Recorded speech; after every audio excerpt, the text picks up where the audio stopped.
Hola Mariano.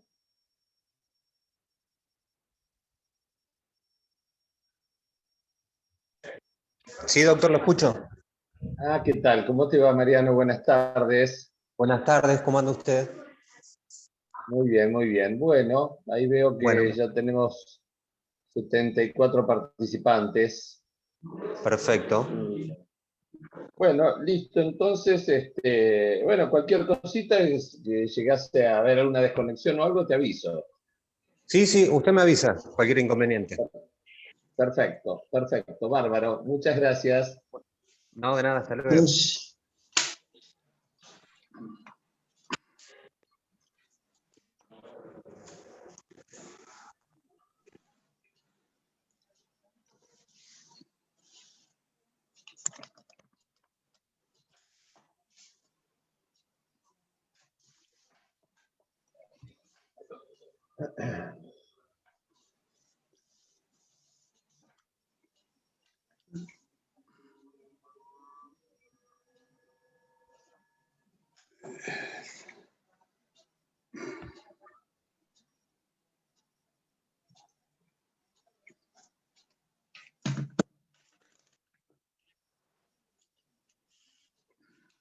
Mariano.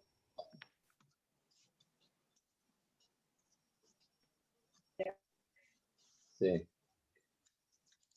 ok, buenísimo. Mm.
Bueno, muy bien.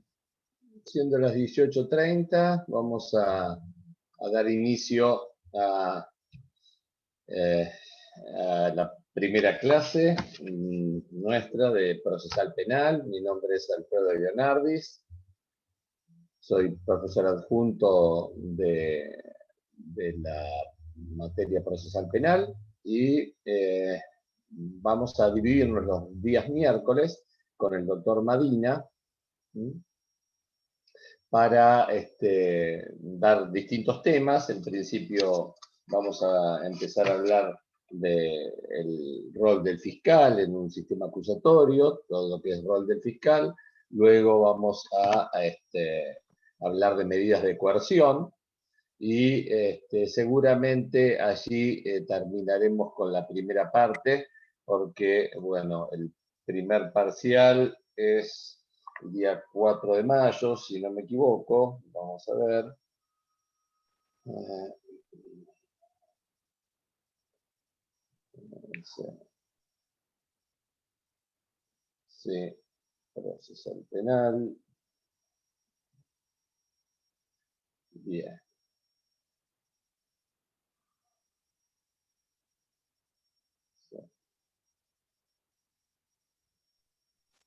Buenas tardes. Perdón, doctor. ¿Con quién estoy hablando? Lisa Bogarín le habla. Buenas tardes. Disculpe, Sí. tenía otro link para entrar a su cátedra. Bueno, muy bien.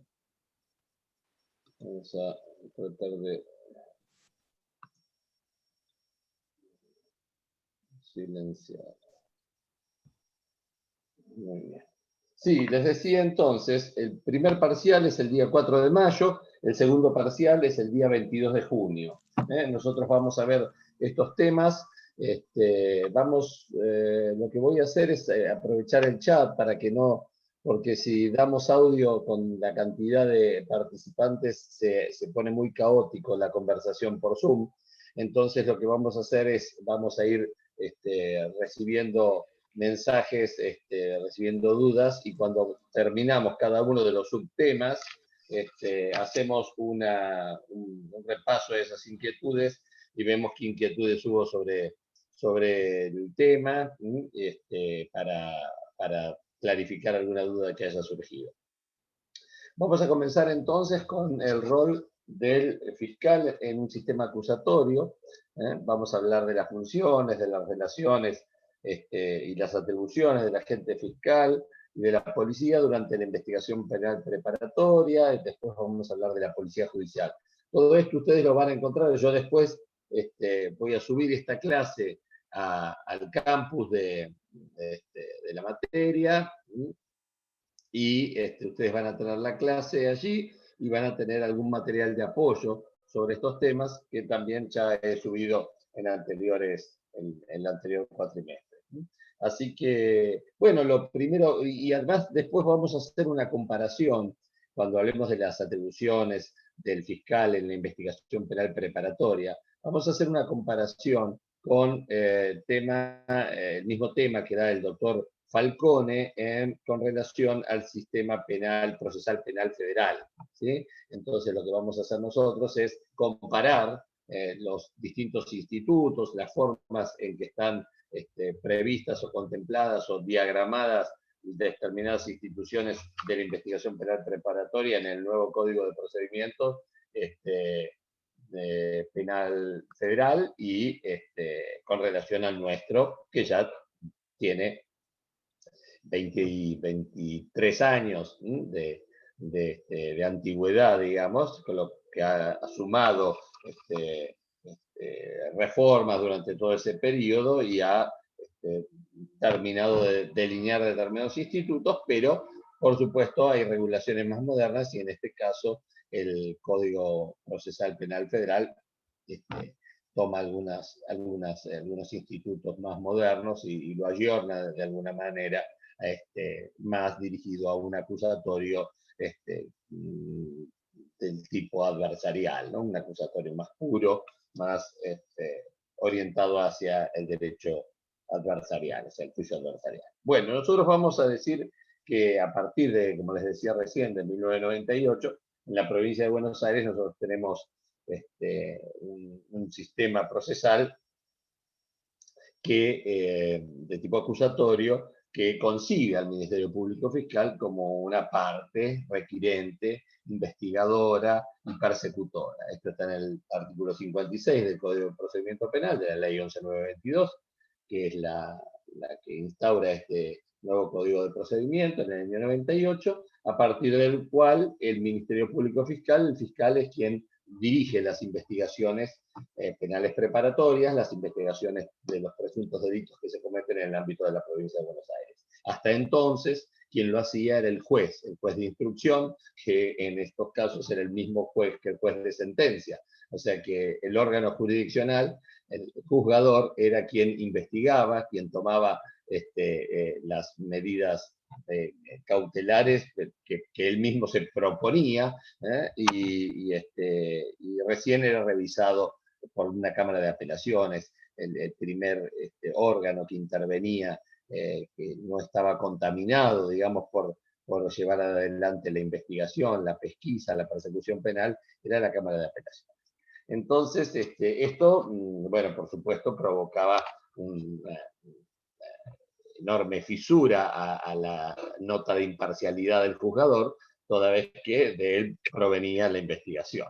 Entonces, esto se solucionó con esta división de funciones entre las funciones de perseguir y las funciones de juzgar, que este sistema acusatorio encarga, son encarnadas, digamos, por distintos sujetos, ¿sí? No importa que sean sujetos públicos o sujetos privados, pero sí importa que cada uno sea, de estos sujetos encarne una determinada función. La función de juzgar queda en manos del juez, la función de acusar queda en manos del Ministerio Público y, por supuesto, frente a ellos el imputado y la defensa contrarrestan, se oponen, discuten ese progreso de la acción penal que está digamos, llevando adelante el acusador público o acusador privado. Eso no es lo que importa. El tema es que estén bien diferenciadas esas funciones. Esto entonces, este principio acusatorio, respeta, digamos, no afecta la imparcialidad del juzgador, respeta el principio de inocencia, la carga de la prueba de la culpabilidad que está en manos del acusador, o sea, el estado jurídico de inocencia, el contradictorio, es, digamos, el sistema que respeta con más fidelidad la parte dogmática, las garantías previstas en la parte dogmática de la Constitución Nacional, que están previstas evidentemente para un sistema acusatorio. Si de algo tenemos certeza en cuanto al proceso penal, en nuestra Constitución Nacional, es que nuestra Constitución Nacional se define por un proceso de tipo acusatorio. Cuando habla del juicio por jurados y que los juicios criminales se llevarán a cabo serán llevados adelante por jurados, por tribunales de jurados, claramente define este modelo acusatorio, porque es impensable un proceso penal por jurados, un juicio por jurados, si no se realiza a través de las normas del sistema acusatorio, en forma pública, oral, continua, contradictoria. Todos estos postulados del proceso acusatorio tienen que darse necesariamente para que exista juicio por jurados. Bueno, muy bien. Desde lo institucional, el Ministerio Público Fiscal, al Ministerio Público Fiscal se le asigna legitimación plena en defensa de los intereses de la sociedad. Este es un primer concepto que es bueno remarcar, que debemos entender por los intereses de la sociedad. ¿Cuáles son los intereses de la sociedad? Habla de la defensa de los intereses de la sociedad y al resguardo de la vigencia equilibrada de los valores jurídicos consagrados en las disposiciones constitucionales y legales. O sea, la legalidad, defiende la legalidad, defiende los intereses de la sociedad. Artículo primero de la Ley 14.442, que es la ley orgánica del Ministerio Público en la provincia de Buenos Aires. Entonces, ¿cuál es ese interés de la sociedad? Bueno, el interés de la sociedad no es otro que el que tenemos todos como integrantes de esa sociedad cuando nos hablan de cómo debe actuar el Estado, qué es lo que esperamos en cuanto a la represión de los delitos, qué esperamos qué esperamos del Estado frente a la represión de los delitos. Y bueno, lo que esperamos es que el Estado castigue a los culpables, pero mucho antes que eso, también esperamos que el Estado proteja a los inocentes, porque evidentemente se puede hacer mucho más daño condenando erróneamente a un inocente que no condenando a un culpable. ¿Sí? No condenar a un culpable es algo inaceptable, pero que en una sociedad a veces sucede, porque el culpable a veces comete el delito de manera tal que no llega a conocimiento de los órganos de persecución la identidad de ese autor, y hay delitos que quedan impunes por eso, hay delitos que quedan impunes por otras cuestiones que están vinculadas a probar y acreditar que una persona es responsable de un delito. Pero mucho más grave que eso, si bien esto por supuesto tenemos que tratar de circunscribirlo a niveles mínimos, esa impunidad de los delitos por cuestiones, hablo de por cuestiones ajenas al órgano persecutor. Si es por culpa del órgano persecutor, es absolutamente inaceptable, ¿sí? Pero hay algo mucho peor y mucho más grave, que es la condena de un inocente, que el Estado, intentando recomponer el ordenamiento jurídico, termina aplicando una pena a una persona que no es el autor del delito, que no lo merece de ningún modo.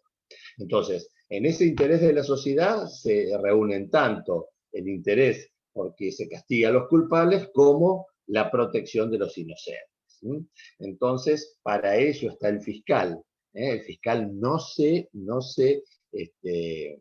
equipara, no se confunde con el interés de la víctima, ¿sí? La víctima, por supuesto, tiene un interés en que se castigue al culpable, pero no se identifica con el interés de la víctima, se identifica con el interés de la sociedad. Para identificarse con el interés de la víctima puede, por supuesto, hacerse representar por un abogado, y es el particular damnificado que va a actuar en representación de la víctima, pero el fiscal, por supuesto, que tiene en cuenta a la víctima y se preocupa por la víctima, pero también se preocupa por los intereses de la sociedad. Por eso, el abogado de la víctima, como el abogado del defensor, perdón, como el abogado defensor del imputado, no tienen de ninguna manera la obligación de ser objetivos. Mientras que el Ministerio Público Fiscal sí, porque el deber de actuar con objetividad que le impone el artículo 56 del Código de Procedimiento Penal y el 73 de la Ley Orgánica que ya nombramos, ese criterio que le es impuesto es precisamente en función de los intereses de la sociedad que representa. Entonces, cuando tiene que representar un interés de la sociedad en que se castiga al verdadero culpable y se protege a los inocentes, el fiscal tiene que investigar todas las posibles connotaciones del hecho. Tiene que investigar lo que, por supuesto, puede llegar a acreditar la responsabilidad penal del imputado, pero también, o del sospechoso en un primer momento, pero también aquello que puede llegar a favorecerlo. Si el imputado al que se le atribuye el delito da una versión exculpatoria, da una versión que puede llegar a exculpar o atenuar su responsabilidad penal frente al delito, el fiscal no puede hacer oídos sordos y decir, no, eso que lo investigue el defensor. Él tiene que establecer el verdadero grado de culpabilidad del imputado, si tiene esa responsabilidad penal, o si esa responsabilidad penal se encuentra atenuada por alguna causa que pueda llegar a atenuarla. Eso también lo debe investigar el fiscal. El fiscal también, si se encuentra con que la persona en realidad no es como él pensaba el autor del delito, porque en el curso de la investigación se comprueba que esa persona no se encontraba en ese momento en el país, en la ciudad, o lo que sea, o es observada en cámaras de seguridad que estaba en otro lugar en ese momento. Bueno, por supuesto, el fiscal es quien debe pedir el sobreseimiento de ese imputado que él mismo vinculó a la persecución, independientemente que pueda hacerlo también el defensor. Pero él necesita desvincular a esa persona que se revela como inocente de la imputación, porque él es el que tiene que tratar de perseguir al verdadero culpable. Entonces tiene que despejar esa investigación de una persona que no tiene responsabilidad para ir detrás del verdadero culpable y que ese culpable no quede impune, ¿sí? Entonces, si en una investigación en la que intervino, en la que se atribuye un delito, en el que intervino una sola persona, el fiscal le lleva al juez de garantías una sospecha sobre una persona, pide la detención, pide allanamiento, etcétera, etcétera, etcétera. Y luego la investigación demuestra que esa persona no tiene responsabilidad. Y si ese fiscal no desincrimina a esa persona pidiéndole al juez de garantías el sobreseimiento, cuando le vaya a pedir una nueva medida contra otra persona ahora empieza a vislumbrarse como el verdadero autor del delito, el juez de garantía le va a decir, pero perdón, señor fiscal, usted me está pidiendo sobre esta persona, pero usted dice que intervino una sola persona en el hecho y ya me pidió hace 15 días la detención de otra persona. ¿Qué pasó con esa persona? Ah, no, esa persona, en realidad sí, no quedó acreditado. Bueno, pero entonces desvincúlela del proceso. Haga un proceso eficiente y un proceso que garantice esto que decíamos, lo que le interesa a la sociedad, el castigo del culpable y la protección del inocente. Bien. Entonces, ese criterio objetivo de actuación que le impone la ley le implica que no puede ocultar ni desatender prueba de descargo, tiene que requerir, como decía, el sobreseimiento o la absolución del imputado, si así lo marcara la prueba que él mismo está recopilando, y también puede recurrir incluso en favor del imputado, y también la objetividad que le es impuesta por ley queda muy claramente patentizada en la obligación de motivación. La exigencia de motivar los requerimientos, las conclusiones, los dictámenes del fiscal durante la investigación y en realidad durante todo el proceso,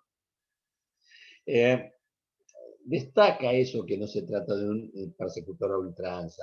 Él tiene que fundamentar, tiene que motivar las razones por las cuales pide cada medida y dispone medidas de investigación y lleva adelante esas medidas. De pronto cree tener una causa probable para elevar la causa a juicio y luego acusa en un juicio en caso de que siga considerando que está probada la culpabilidad del imputado.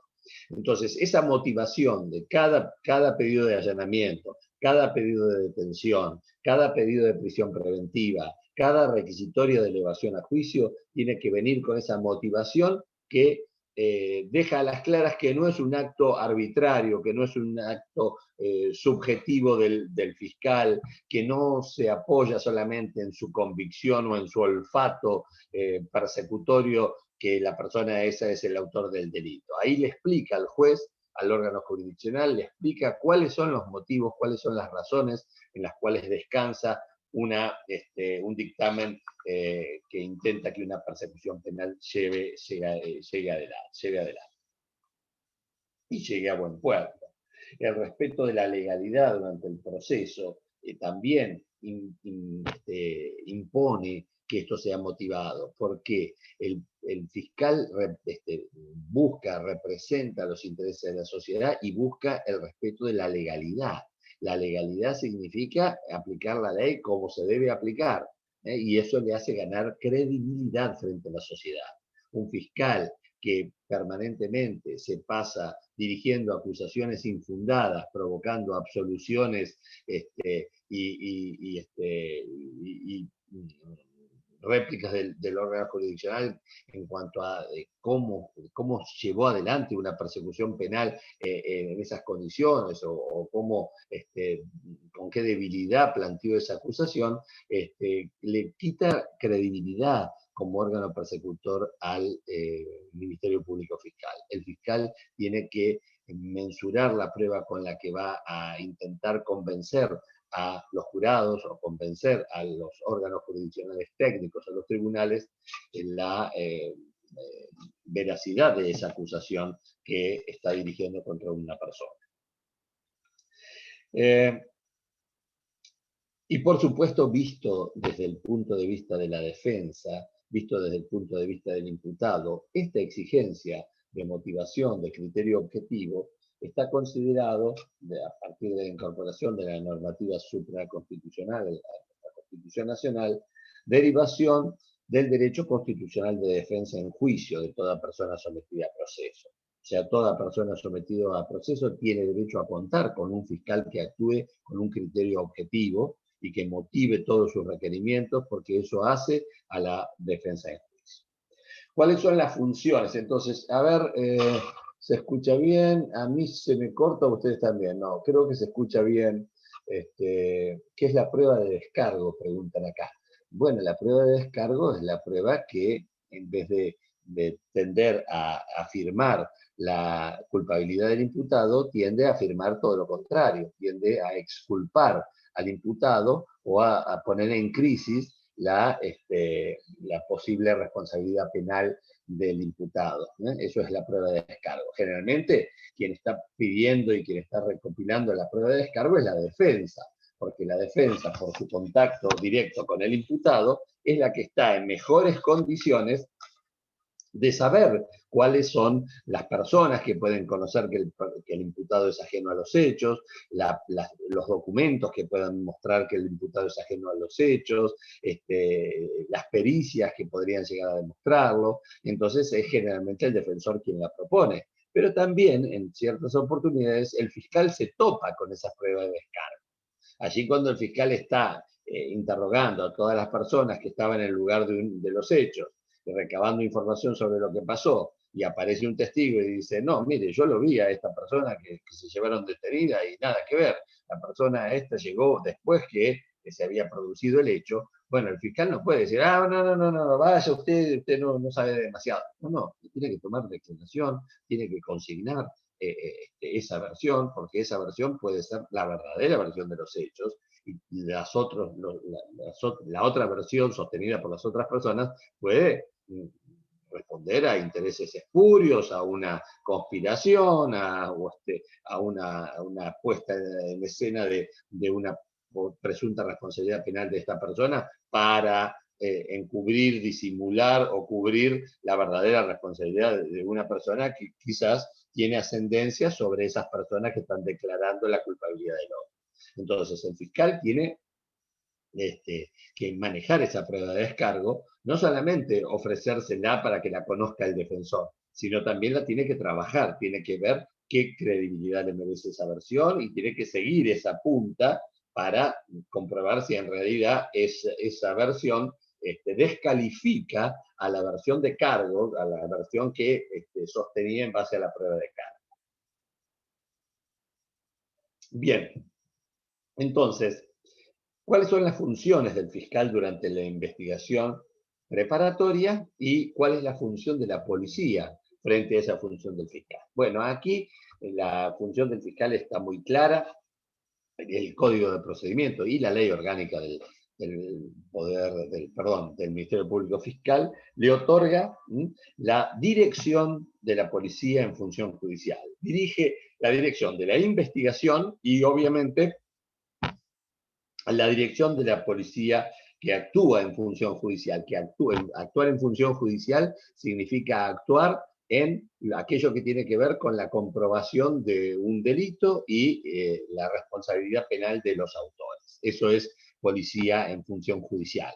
Policía en función de seguridad, policía cumpliendo funciones de seguridad, son las funciones que cumple la policía en la prevención de los delitos, el patrullaje, todas las tareas de desalentar la comisión de un delito o prevenir la comisión de un delito, custodiar, patrullar, ofrecer esa seguridad en las calles, en la vía pública, en los distintos lugares. Es la función que tiene la policía en funciones estrictas de seguridad. Después también tiene funciones ante calamidades, están los cuerpos de bomberos, o sea, funciones de seguridad vial en las rutas. La policía tiene distintas funciones. Acá estamos hablando de la policía en función judicial, ¿sí? Que es esta, las funciones que se cumplen en relación a la posible comisión de un delito, en la averiguación de la posible comisión de un delito y el establecimiento de quién o quiénes serían los autores. Entonces, esta dirección de la policía en función judicial que se le otorga al fiscal en razón de su rol de director de la investigación penal preparatoria, marca una clara relación de sujeción del funcionario de policía a las órdenes del fiscal interviniente. Bueno, en el artículo 296 del Código de Procedimiento Penal le otorga, mejor dicho, le impone al fiscal la intervención inmediata, deberá intervenir de inmediato ante la comisión de un delito, lo que significa la idea de que sea el fiscal quien esté desde el primer momento en el lugar del hecho y en contacto con el hecho. Y no es algo ilógico, es algo perfectamente lógico, porque esto tiene que ver con la necesidad de que sea el Ministerio Público el que se ponga a la cabeza de este proceso, pues es el que tiene a su cargo el ejercicio de la acción penal, es el que tiene a su cargo probar la culpabilidad del eventual acusado de ese delito, es el que tiene a su cargo la misión de convencer a los jurados o a los jueces acerca de la hipótesis acusatoria que lleva.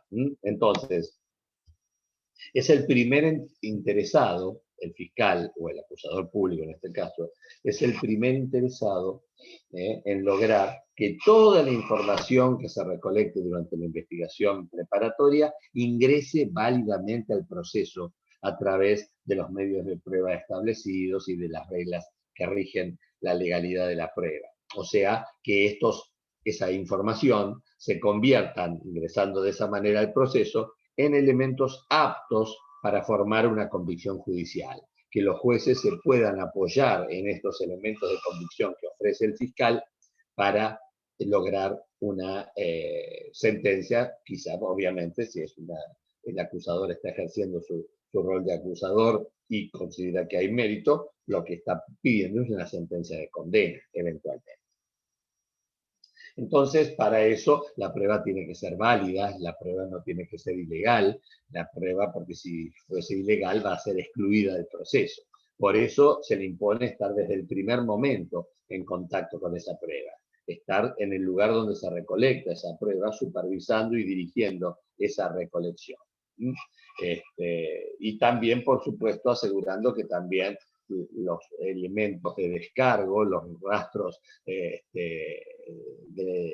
deja el delito, que puedan llegar a indicar una determinada modalidad o una determinada autoría, no se pierdan, no se tergiversen, tienen que preservar todos los elementos de cargo y de descargo. Bien, entonces,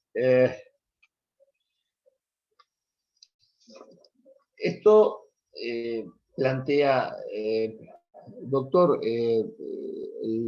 la policía no puede actuar de manera autónoma, tiene que actuar siempre a las órdenes del fiscal.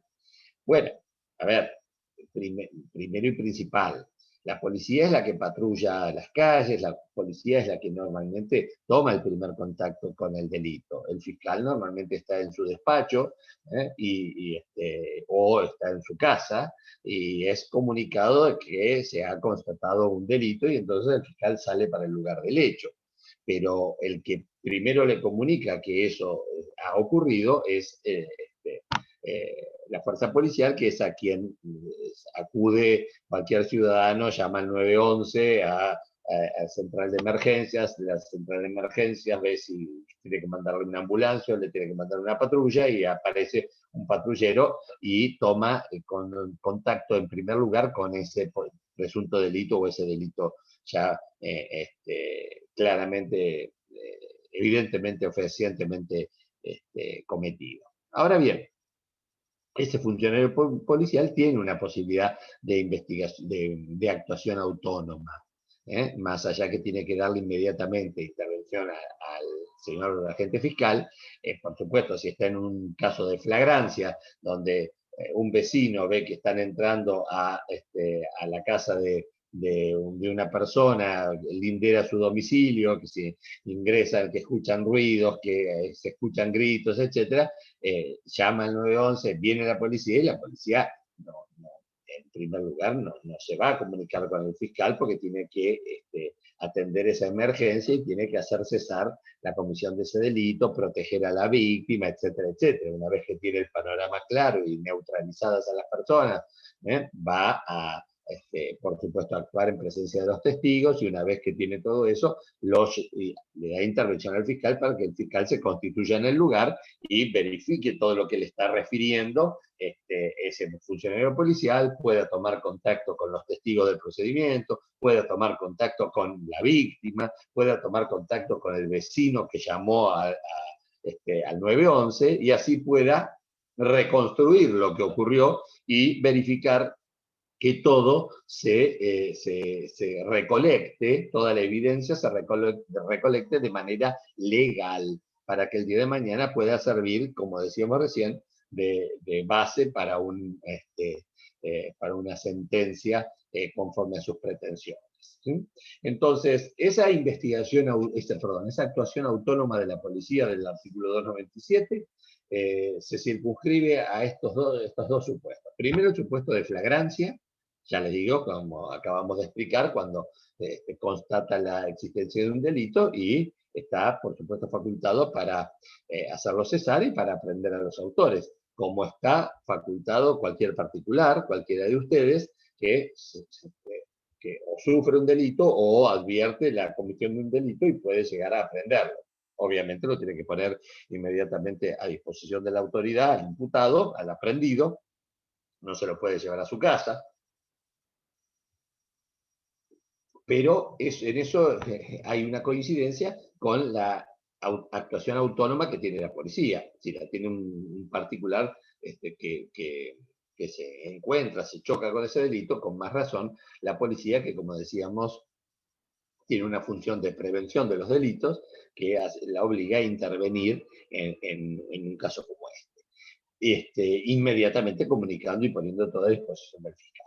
La otra posibilidad de actuación autónoma de la policía está dada en aquellos casos en que, como dice el artículo 297, cuando vamos a un caso que no se encuentra en flagrancias, de pronto una persona es encontrada sin vida y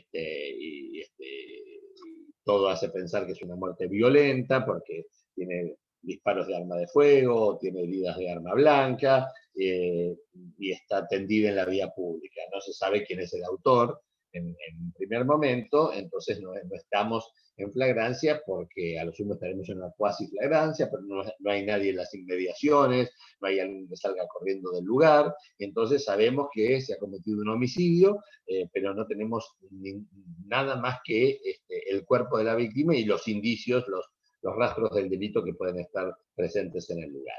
Entonces, en esos casos, la actuación autónoma que se le concede a la policía, al funcionario policial que llega al lugar, es pura y exclusivamente cuando no se verificare la intervención inmediata del fiscal en el lugar del hecho. O sea, ese funcionario policial tiene que comunicar al fiscal: doctor, nos hemos encontrado con un cuerpo sin vida, con lesiones de arma blanca, con heridas de arma blanca, con heridas aparentemente de arma de fuego, está sin vida, etcétera, etcétera.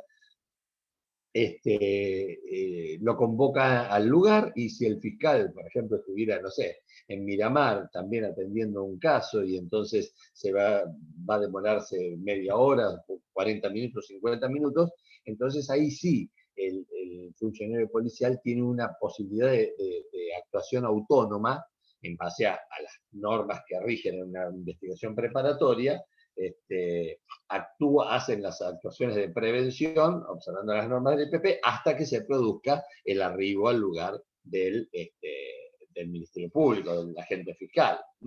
O sea, cesa la actuación del funcionario policial en el momento en que se hace presente el Ministerio Público, el agente fiscal, que es lo que quiere el código, que esté allí presente el director de la investigación. Bien,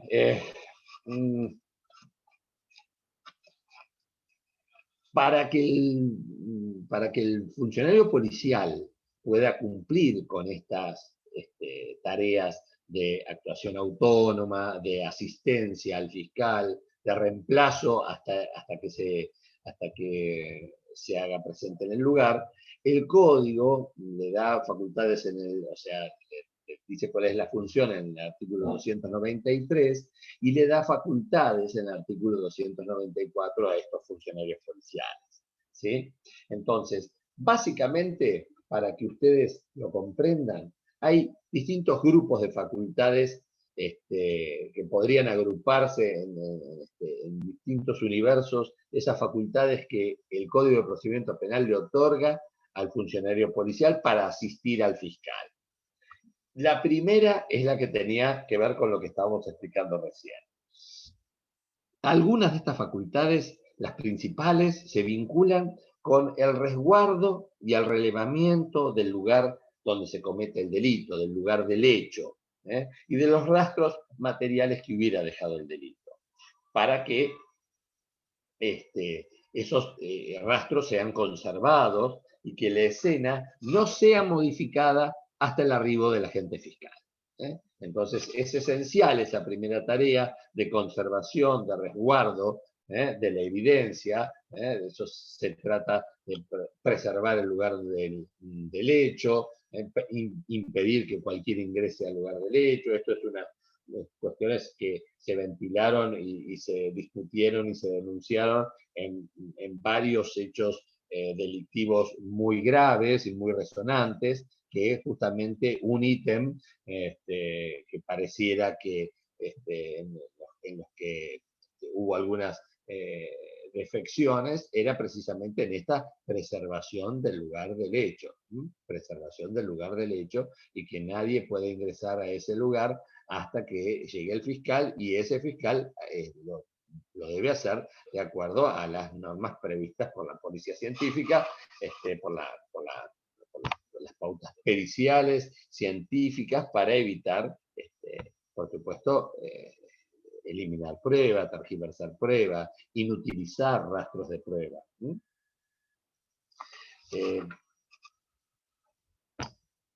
¿Qué es lo que puede hacer ese funcionario policial?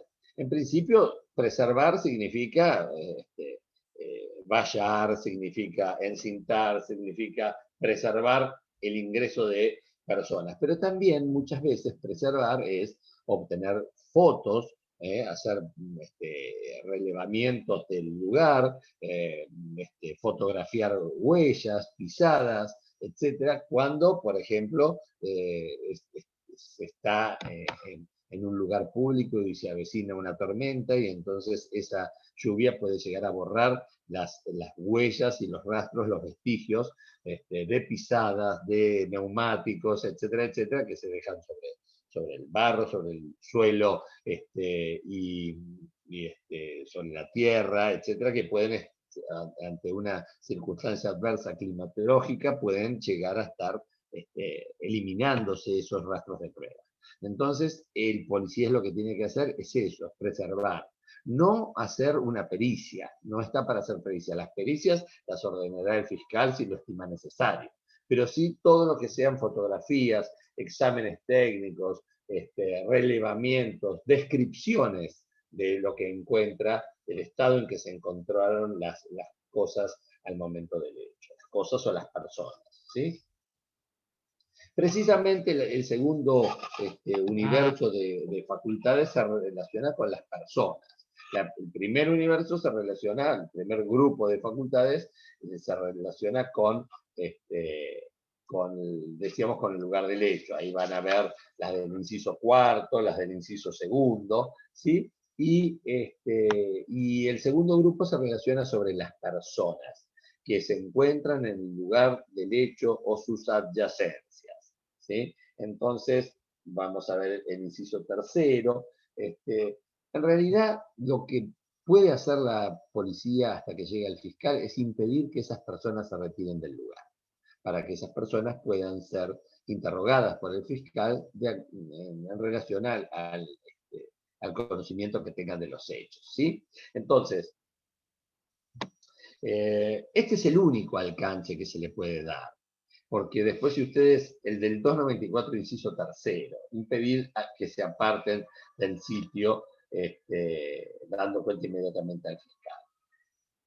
El inciso sexto agrega proceder de conformidad al artículo 149.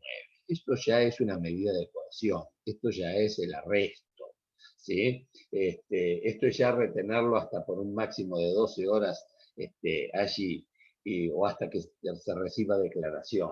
Esto lo vamos a ver en medidas de coerción, como las medidas de coerción más leves, las menos gravosas, en grado de intensidad que se pueden tomar. Incluso que se toman contra personas que no están imputadas, porque son las personas que están en el lugar de los hechos. No significa que las personas que estén en el lugar de los hechos sean los imputados del hecho. Al contrario, los imputados del hecho muchas veces tienen bastante apuro por alejarse del lugar del hecho, y entonces cuando llega la policía y encuentra varias personas reunidas, en muchos casos no se encuentra el imputado del hecho. Entonces, pero sí, esas personas tienen un conocimiento que es importantísimo, que no se pierda y que sean interrogadas y presten declaración como testigos eventualmente ante el fiscal, sin perjuicio de que alguno podría llegar a tener alguna responsabilidad, alguna participación criminal en el hecho, o directamente ser el autor o uno de los autores. Entonces, pero nosotros consideramos que estas facultades del artículo 149 del Código de Procedimiento Penal solo las puede ejercer el agente fiscal, que es a quien el artículo 149 se las concede. O sea, esta facultad del 294 de proceder como prevé el 149, significa darle la misma facultad que tiene el fiscal. Entonces, algo está mal. Si no, el 149 diría, el fiscal y la policía pueden arrestar, y dice el fiscal. Entonces no se entiende que el 294, 140 artículos más adelante, sea que el policía también lo puede hacer. O sea, evidentemente estará acotado a la urgencia de impedir que una persona se retire y eventualmente la demora en llegar del fiscal. Eso es lo único que podría meritar que lo retuvieran en el lugar, pero sin que sea eso en calidad de arresto. Ese arresto solamente, entendemos, lo puede disponer el fiscal.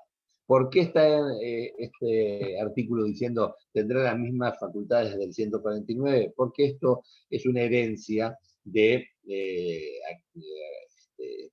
aquella previsión procesal anterior al Código del 98, en el que se delegaba muchísimo a la policía porque no había fiscal que investigara, sino que la investigación estaba, como dijimos, a cargo del juez de instructor, que era el mismo juez de sentencia.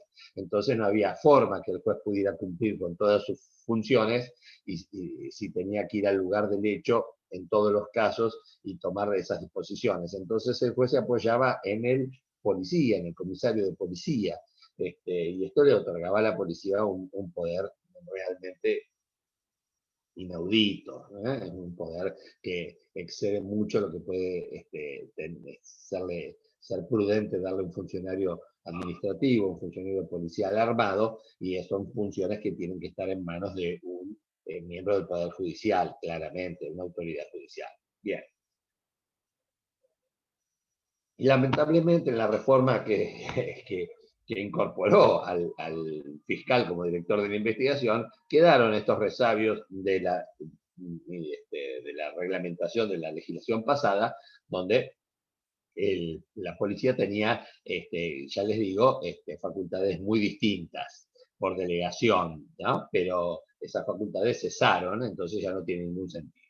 Por lo tanto, entendemos que solamente respecto a las personas puede hacer esto que dijimos ahí, impedir que se retiren hasta la llegada del fiscal. También, por supuesto, pueden aprender a los presuntos culpables, en los casos, o a los partícipes, en los casos que el código autoriza, 151, 153, situaciones de urgencia y fuga o situaciones de flagrancia. Entonces, en esos casos, obviamente los delitos cometidos en flagrancia, el funcionario policial está autorizado a aprender a los culpables, como hablábamos que también pueden ustedes, simples particulares, pueden hacer.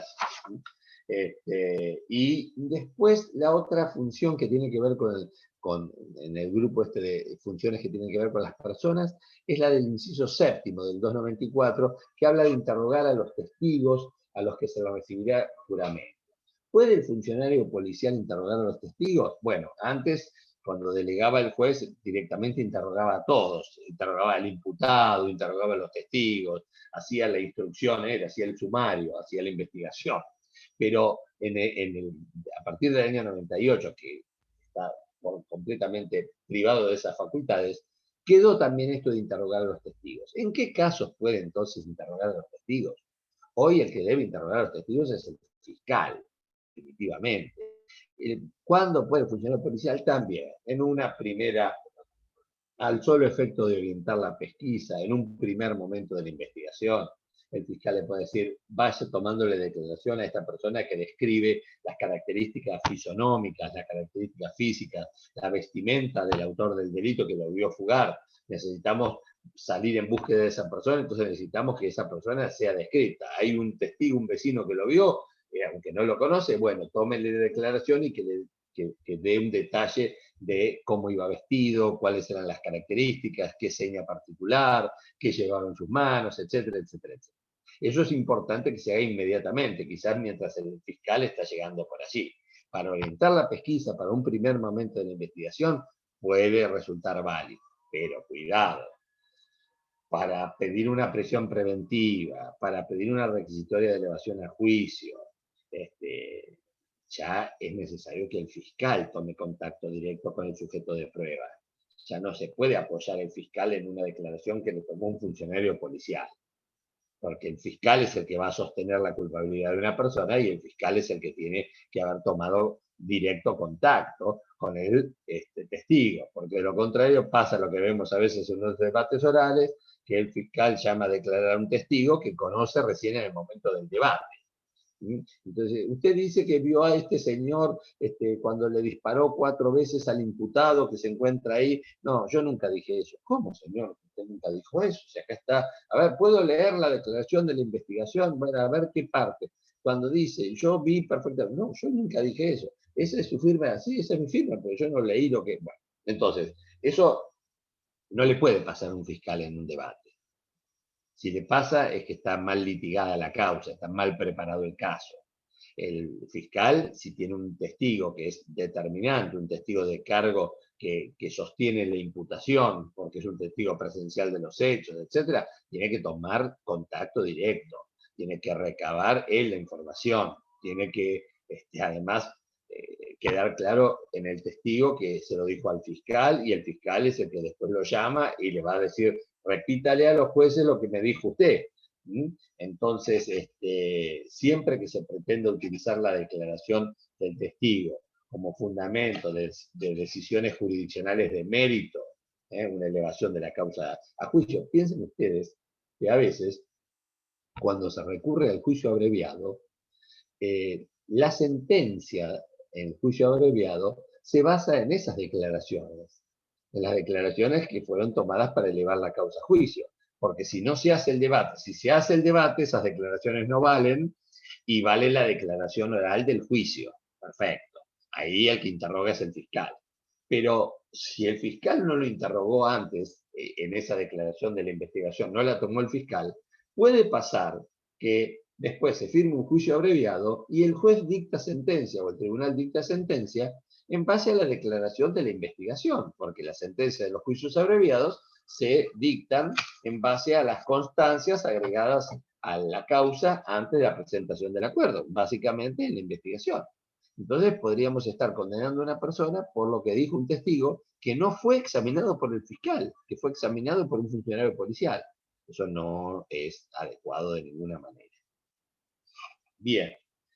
Y en las últimas, en el último grupo están las funciones, las atribuciones del inciso quinto del artículo 294 de disponer allanamientos y requisas urgentes, ¿sí? Entonces esto ha provocado varias inquietudes y varias disquisiciones, porque también habla el código en operativos de control, públicos de control, por ejercicio de políticas tendientes a la prevención de los delitos, o en cualquier circunstancia cuando se realice sobre transporte de cargas y público de pasajeros. Bueno, esto es una indebida inclusión que se hace en el Código de Procedimientos Penales. que está previsto para el caso de comisión de delitos, para ver cómo se van a investigar los delitos.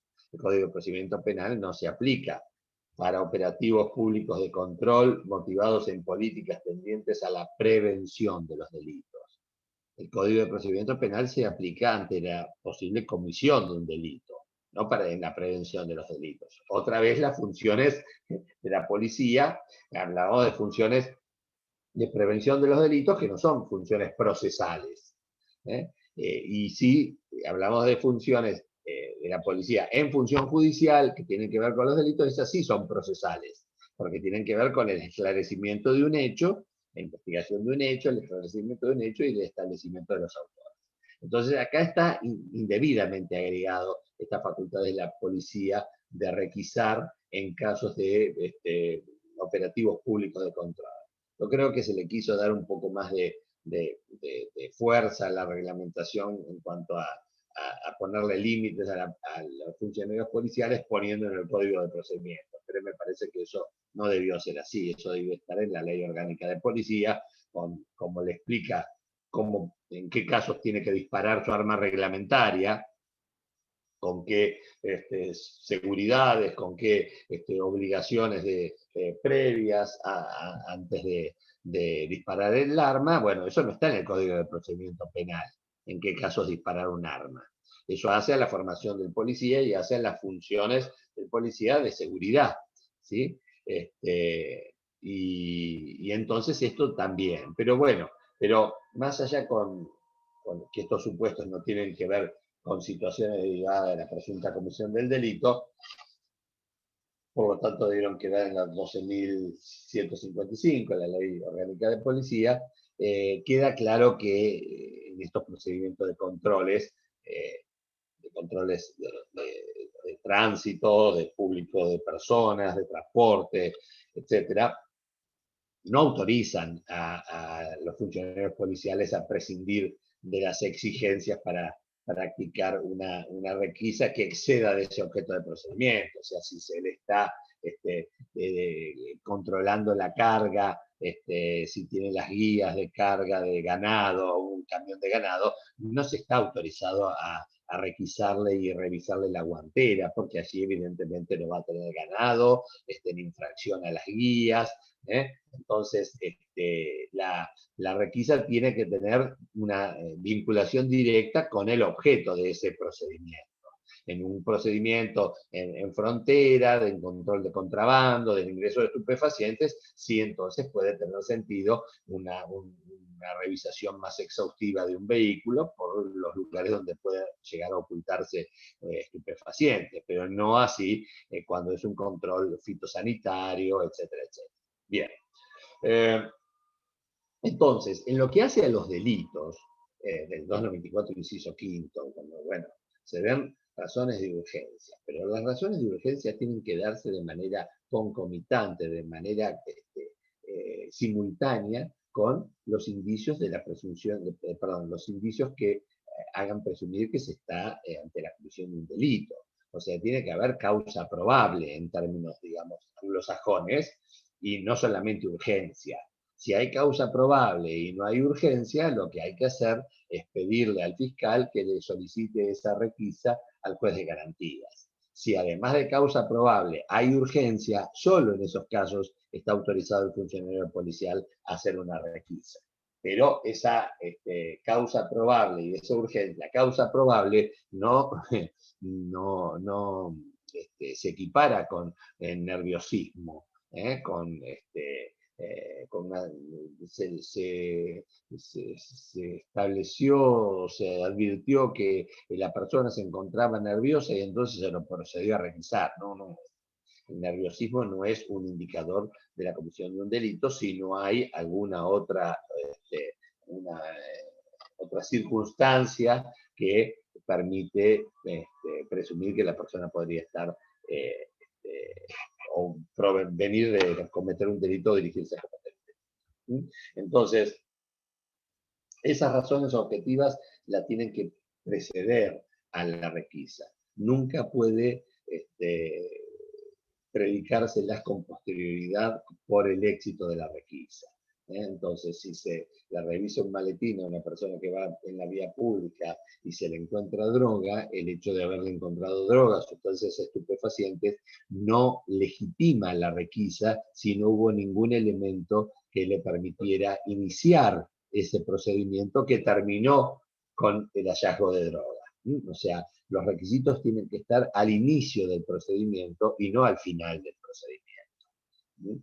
Bueno, por último, o sea, con esto quiero decir que los funcionarios policiales, como conclusión, no pueden gozar de una discrecionalidad que la propia ley procesal le niega al juez, a quien le exige un auto fundado basado en motivos suficientes previos a disponer la requisa.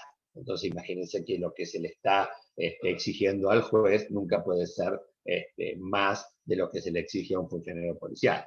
Salvo, repito, que además de esa causa probable esté la urgencia, pero deben estar los dos a la vez. Si no está la urgencia y está solo la causa probable, hay que pedirle la orden de requisa al fiscal para que se le solicite al juez de garantías. Y si al revés está la urgencia, pero no está la causa probable, no se puede proceder. Urgencia solamente no se puede proceder. No se puede proceder porque la urgencia no autoriza a medidas que descansan en la posible comisión de un delito. No veo cómo puede haber urgencia despojada de la connotación delictiva. Entonces, no es urgencia, hay una persona apurada, en su caso. Bueno, se podrá hacerle una averiguación de identidad si es el caso, y neutralizar esa urgencia o averiguar por qué está tan apurada esa persona de alguna manera, pero no hacer una medida que da por acreditado un supuesto indicio de criminalidad. La policía, ahora cuando termino esta última, recojo esas inquietudes. Bueno, el último grupo entonces es las facultades de recibir denuncias, que está en el inciso primero, la de brindar información al imputado y a la víctima, que está en el inciso 10º. Pero bueno, básicamente las que acabo de desarrollar son las principales. Podemos concluir en definitiva diciendo que la actuación autónoma de investigación a cargo de la policía se tiene que limitar a las diligencias tendientes a la preservación de la escena del crimen, a consignar, a recoger, a asegurar los elementos útiles para la comprobación del hecho y a la identificación de los autores, y toda otra que no signifique privar, restringir o perturbar al imputado o a terceros de sus derechos constitucionales, pudiendo aprender a quien sea sorprendido en flagrancia, recibir denuncias, identificar a los testigos y recibirles declaración inicialmente, así como notificar a víctimas e imputados de los derechos que les asisten. Esas serían las funciones de la policía en una investigación penal preparatoria. Vamos a ver un poco estos mensajes, a ver qué nos dicen. Dicen estos mensajes. Por favor, ¿podría repetir el artículo 294? ¿Cuánto tiempo la policía puede retener personas hasta la llegada del fiscal? No. La policía no puede retener horas a las personas hasta la llegada del fiscal. La llegada del fiscal se tiene que verificar inmediatamente. Si hubiese algún impedimento, el fiscal va a mandar un ayudante fiscal, que entonces tendrá las funciones las atribuciones que ejerce el fiscal, las puede delegar en su ayudante, en un ayudante fiscal. Pero imagínense ustedes que si el 149, esto es una cuestión sujeta a una apreciación razonable. Acuérdense ustedes que todo el proceso penal puede resumirse en una sola palabra: razonabilidad. Lo que se puede hacer en un proceso penal y lo que no se puede hacer está marcado por razonabilidad. No sería razonable tener a una persona 2 días esperando que llegue privada de su libertad hasta que llegue un fiscal. Fíjense ustedes, dice el 149, cuando en el primer momento de la investigación de un hecho, en el que hubieran participado varias personas, no sea posible individualizar a los responsables y a los testigos, y no pueda dejarse de proceder sin peligro para la investigación, El agente fiscal podrá disponer que los presentes no se alejen del lugar ni se comuniquen entre sí antes de prestar la declaración y aún ordenar el arresto si fuera indispensable, sujeto a inmediata revisión del juez de garantías. Ambas medidas no podrán prolongarse por más tiempo que el estrictamente necesario para recibir las declaraciones, a la cual se procederá sin tardanza, no pudiendo durar más de 12 horas. O sea, el 12 horas es un término máximo, pero en realidad solo se puede retener a las personas que están en el lugar del hecho el tiempo estrictamente necesario para recibirles declaración. Eso es lo que marca la razonabilidad. Yo puedo decirle a una persona, quédese que le tengo que tomar declaración. Claro que le puedo decir, señor, acaba de cometerse un delito, ¿dónde estaba usted? Yo necesito, es una carga pública ser testigo, necesito su versión de los hechos. Porque a otro ciudadano o a la víctima le puede, de eso puede derivarse que el delito quede impune o que gracias a su información se esclarezca. Entonces, eso es razonable. Ahora, no es razonable tenerlo 3 días hasta que le tomo declaración. Es el tiempo indispensable para recibir la declaración. ¿Qué función cumple la policía científica en casos como los que menciona? Y sí, toda la policía científica precisamente la función de otorgarle esos criterios científicos, esos criterios técnicos a todo lo que es el levantamiento de la evidencia física que está en un lugar del hecho. Entonces, tienen los protocolos necesarios para levantar esa evidencia y después poder analizarla de acuerdo a lo que marca la balística, la criminalística, la medicina forense, etcétera, etcétera, etcétera. Hay distintas áreas que componen la policía científica, pero por supuesto obtienen información de alta calidad. Es importantísima. Por eso se está bregando porque esa policía científica esté integrada a la policía judicial y dependa del Ministerio Público de forma directa y no de las fuerzas policiales. Eso lo vamos a hablar cuando hablemos de policía judicial, no sé si llegamos hoy. Profe, en el marco de una orden de servicio, de servido, no sé qué es eso. Murray, ¿qué quiso decir Murray? Solo Murray y quizás sus más allegados lo saben. La persona para ser trasladada a la UP debe primero tener vista con la fiscal y después de garantías o depende de las circunstancias. No, esto ya es para medidas de coerción. Esto ya estamos hablando de medidas de coerción sobre un imputado. Por la UP entiendo a la alcaidía penitenciaria, que acabo de decir. Debe primero tener vista con el fiscal. No necesariamente, no necesariamente porque la alcaidía penitenciaria cumple hoy, gracias a Dios, la función que antes cumplían las comisarías, que es la derivación inmediata del detenido, luego de pasar por cuerpo médico para que lo revisen y vean si está en condiciones de estar en un lugar cerrado, etcétera, si no tiene lesiones, etcétera. El estadio de los detenidos en comisaría es una de las tantas aberraciones que todavía sigue dándose en otras ciudades de la provincia, pero gracias a Dios en nuestra ciudad eso está reemplazado por la alcaidía penitenciaria. Va directamente a una dependencia del servicio penitenciario que está prevista para alojar personas y no como una comisaría que no está, no tiene las condiciones, las características mínimas dignas para tener a personas privadas de su libertad. Pero bueno, pero no necesariamente porque el fiscal tiene 24 horas para tomar la declaración.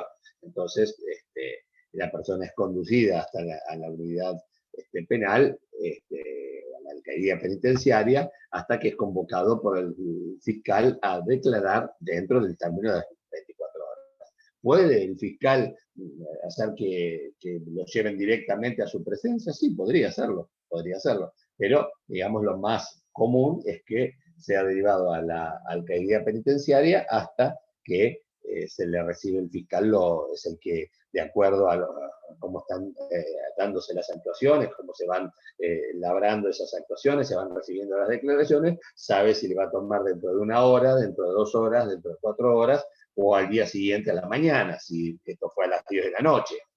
Tiene hasta las 10 de la noche del día siguiente para pedir esa conversión en detención, ordenar la libertad y tomarle declaración, o por lo menos darle la posibilidad de que declare. Todo eso debe hacerse en 24 horas. O sea que sí, por supuesto que puede mandarlo a la persona a la alcaldía penitenciaria hasta que lo puede verificar. Bien. Si la policía hace una requisa en exceso de sus facultades y encuentra drogas en el maletín, ¿el acto es nulo? Porque por ser un maletín. No, el acto es nulo, me remito a la explicación. El acto es nulo, usted me dice en exceso de sus facultades. En exceso de sus facultades, sí, por supuesto, si es en exceso de sus facultades, en principio debería ser ilegal. Lo que se analiza es si estaban dados los requisitos legales para que proceda una requisa sin orden judicial. Si que se limitan a los que les acabo de explicar, que es la causa probable, o sea, la existencia de indicios que permitan presumir que en el cuerpo de la persona, o en el maletín que lleva, o en sus adyacencias, o en el auto en el que se conduce, pueden existir elementos relacionados con el delito. Si eso está y hay urgencia en disponerla, la requisa es válida.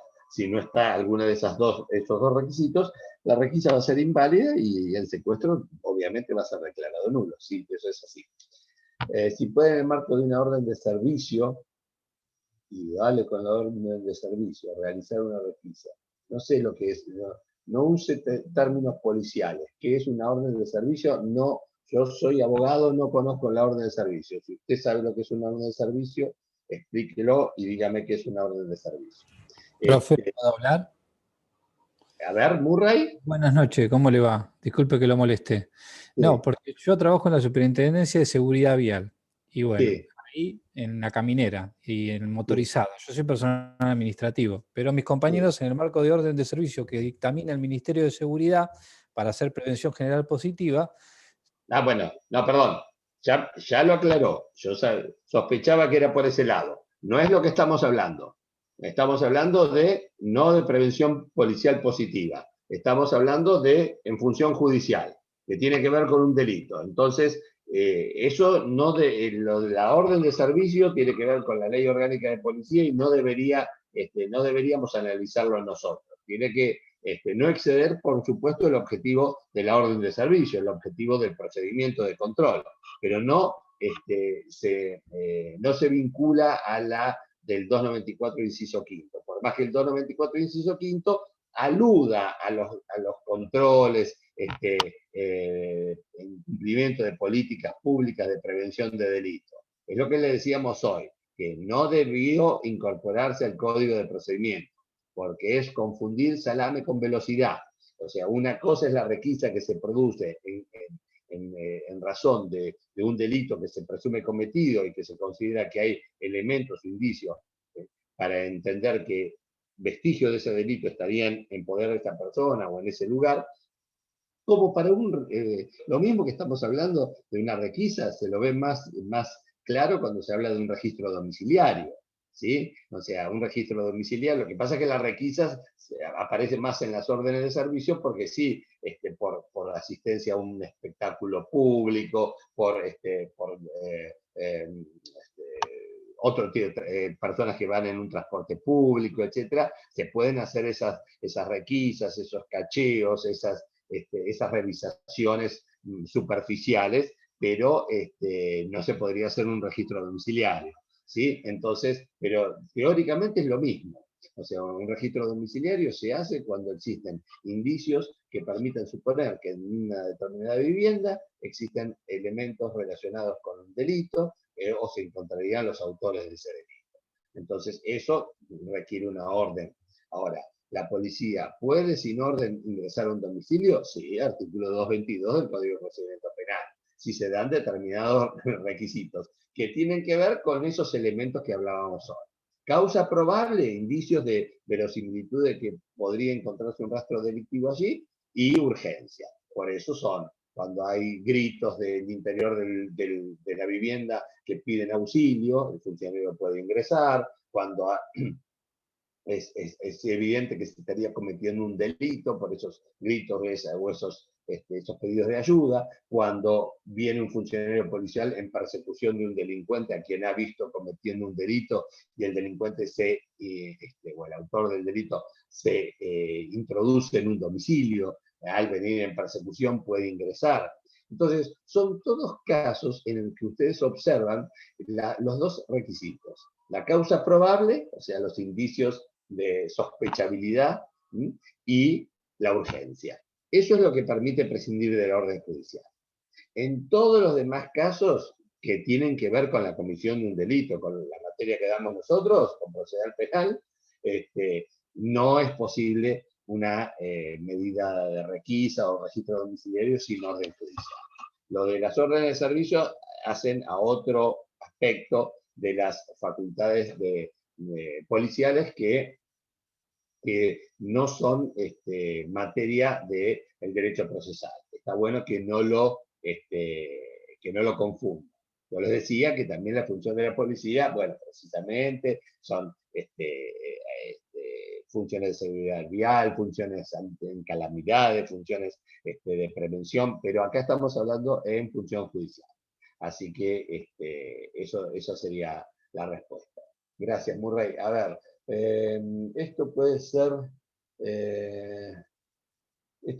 lo de la teoría del fruto envenenado. Si no están las causas que los habilitan a actuar, después cómo se podría recuperar o volver legal esa prueba. Bueno, eso lo van a estudiar con el doctor Tapia cuando hablen de exclusión probatoria. No se olvide de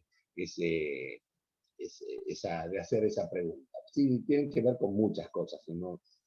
Pero lo de la exclusión probatoria es algo que sobrevuela toda la actividad del fiscal y de los órganos que están en investigación preparatoria. Por lo que yo les decía, el acusador que tiene la carga de probar la culpabilidad del imputado es el más interesado en que toda esa prueba se recolecte desde el primer momento, observando todas las pautas de legalidad para que esa prueba pueda servir de base a un pedido de condena, a una sentencia condenatoria.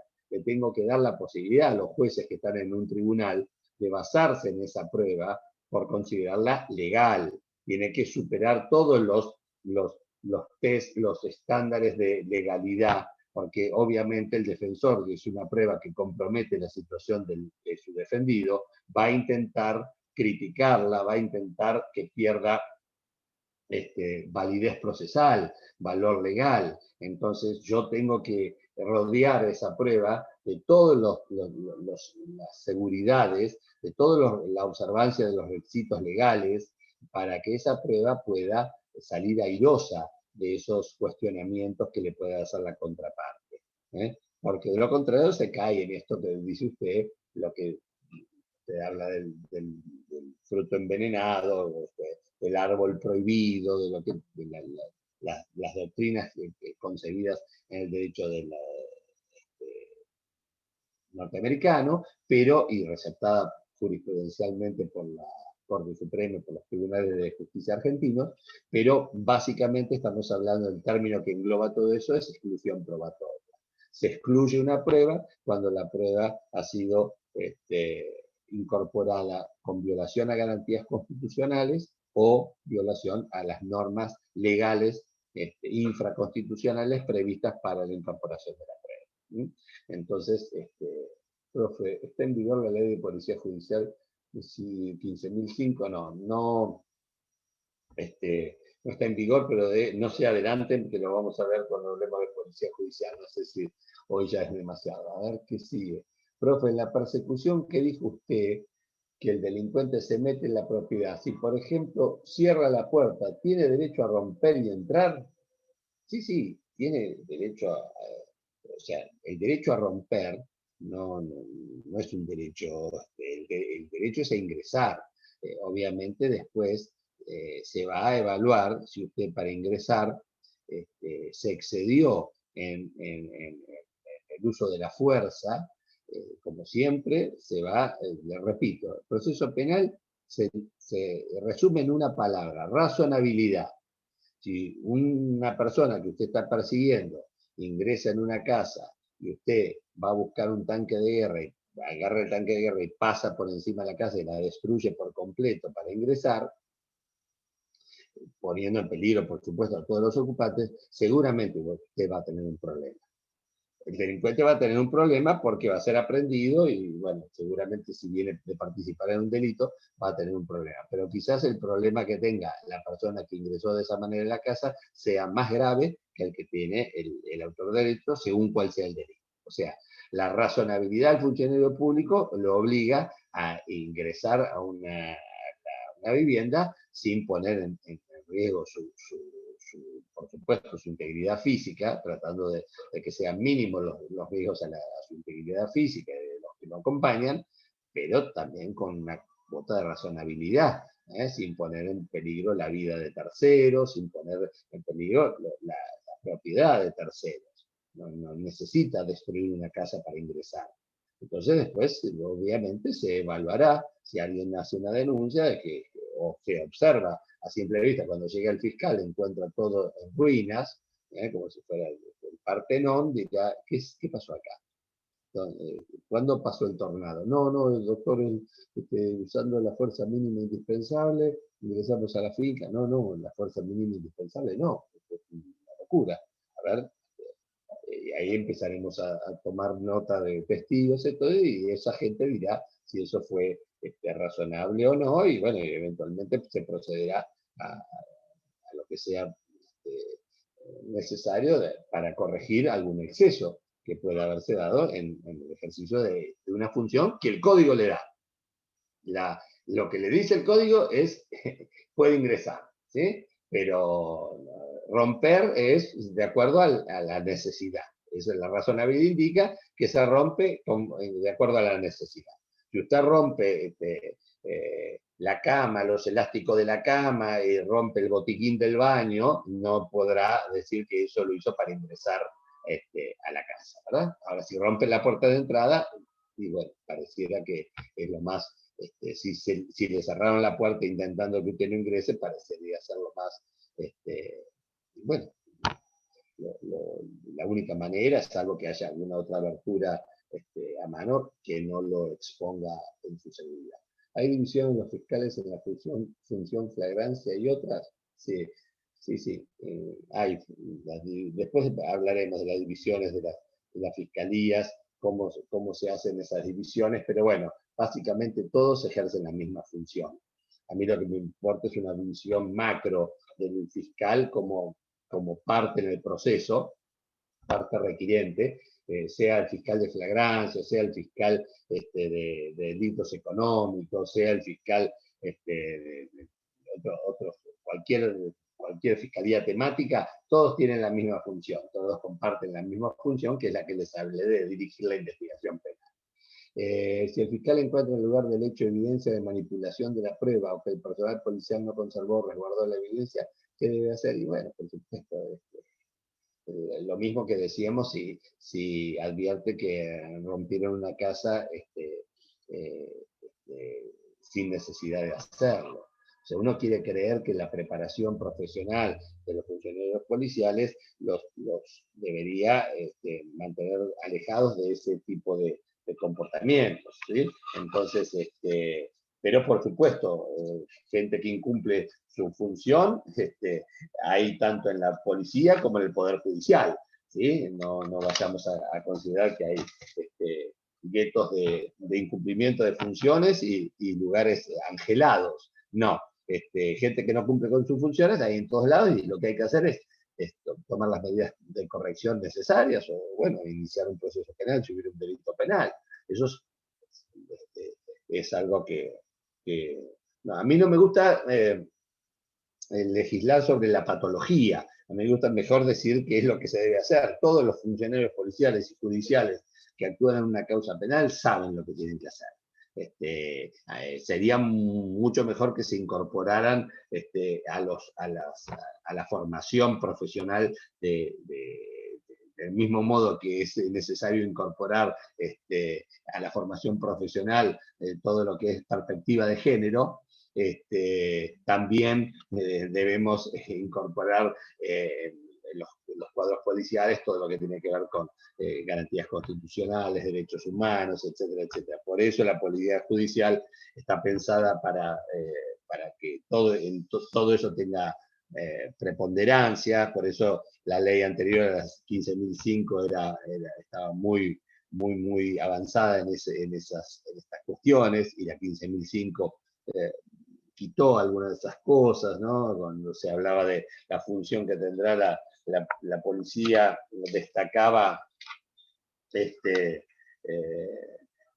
destacaba el cumplimiento de la observancia de las garantías constitucionales. Entonces uno dice, y de pronto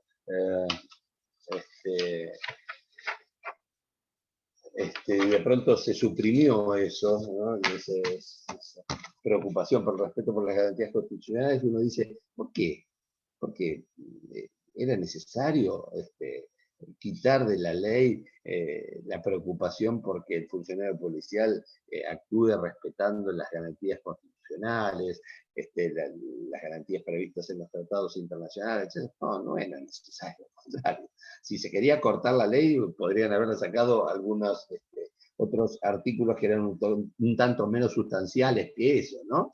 Pero por eso, si el fiscal encuentra evidencia de la manipulación de pruebas, que el personal policial no conservó, no resguardó la evidencia, lo primero que tiene que hacer es lamentarlo profundamente, porque va a tener menos posibilidad de llevar ese caso adelante con éxito. Y luego, seguramente, con esa mortificación que le causa que esté por perderse la evidencia en un hecho, y que haya una víctima que a lo mejor no encuentre la respuesta que tiene que encontrar en la administración de justicia porque alguien manipuló o no resguardó, o fue muchas veces, lo que más he observado yo es indolencia o negligencia o falta de preparación, mucho más que perversidad y manipulación dolosa, intencional, porque el funcionario policial no debería tener un interés en que el autor del delito quede impune, más allá de distintas hablo de delitos en el que no tiene ningún tipo de participación, que es absolutamente ajeno. No hablo de una organización criminal en la que puede estar involucrado alguien de los que están llegando a un lugar del hecho. Estoy refiriéndome en el común de los casos. El funcionario policial viene a intentar preservar el lugar del hecho.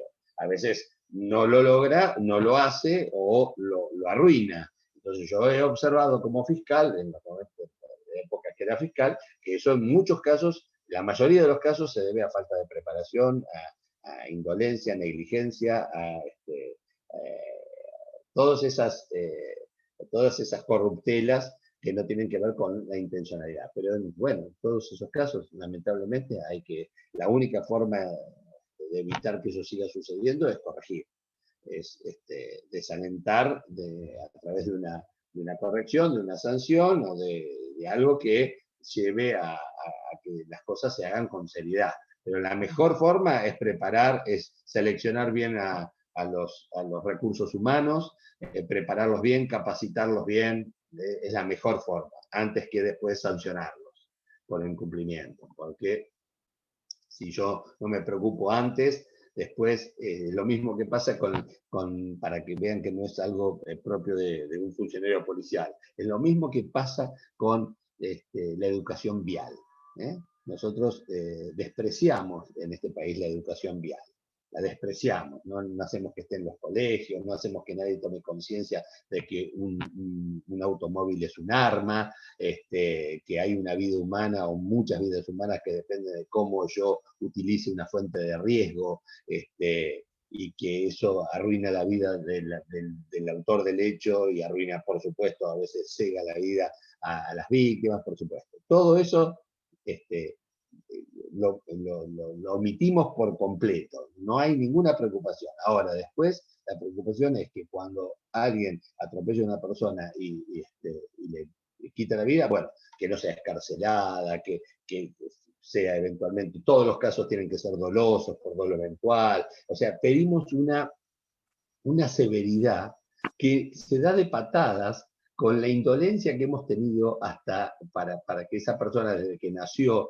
hasta que llegó a manejar un auto a los 18 años, en esos 17 años no hicimos nunca nada, no nos importó nada. Y después, cuando a los 18 años está el volante de un vehículo, ahí sí queremos máxima severidad para que vaya preso. Pero ¿por qué no somos un poquito más coherentes y empezamos a hacer desde que es un niño que tome conciencia de lo que es manejar una fuente de riesgo como es un vehículo automotor? ¿Por qué no somos más coherentes con programas educativos? Educamos en vez de reprimir.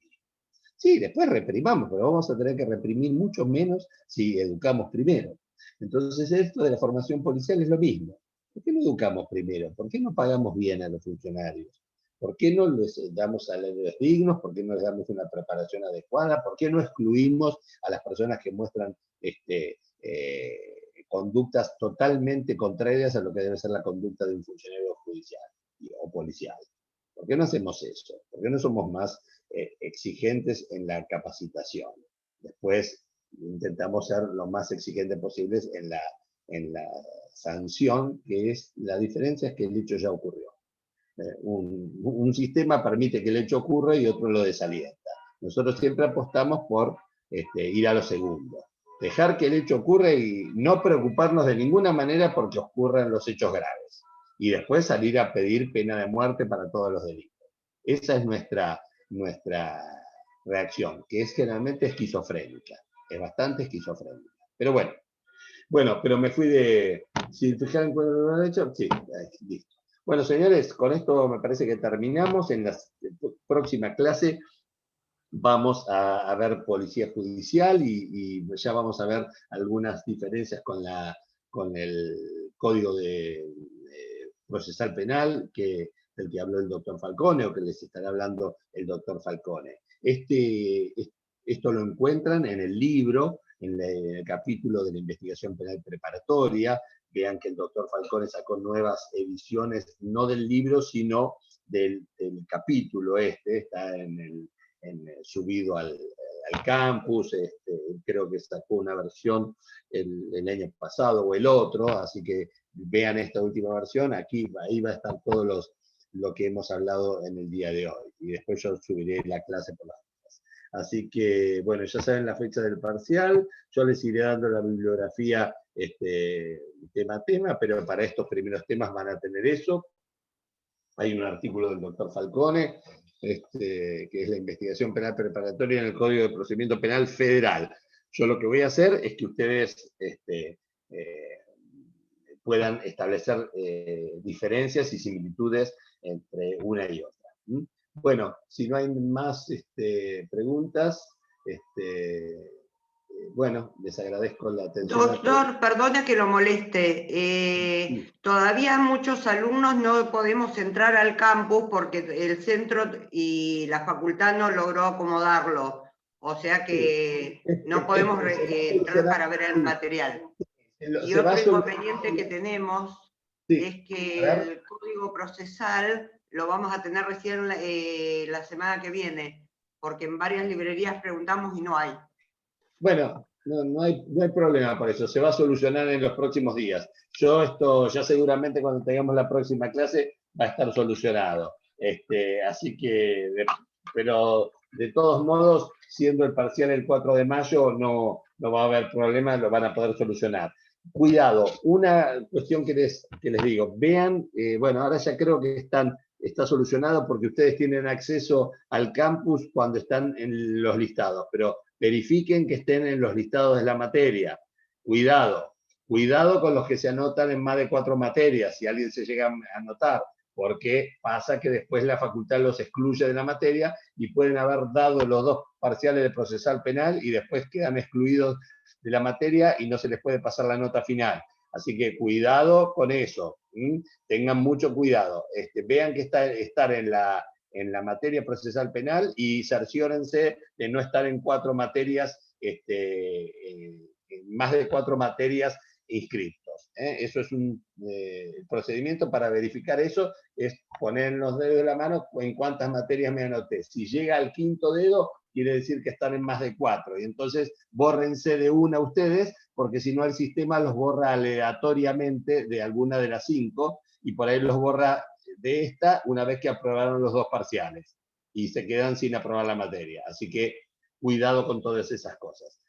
Esas son cosas administrativas que exceden a la cátedra, ¿vio? Entonces, me preocupa decírselos porque después son las cosas en las que yo no los puedo ayudar para que ustedes lo puedan solucionar. En todo lo demás, estamos a su disposición para todo lo que sea académico, aclarar dudas. A mí me encuentran en el 5º piso de tribunales, en el tribunal 4, así que en eso no hay ningún... Bueno, en el campus pueden hacer las consultas, pero lo otro es lo más complejo. Bueno, señores, muchas gracias a todos. Adiós. Buenas noches, adiós. Buenas noches, gracias. Buenas noches. Buenas noches, hasta luego. Gracias.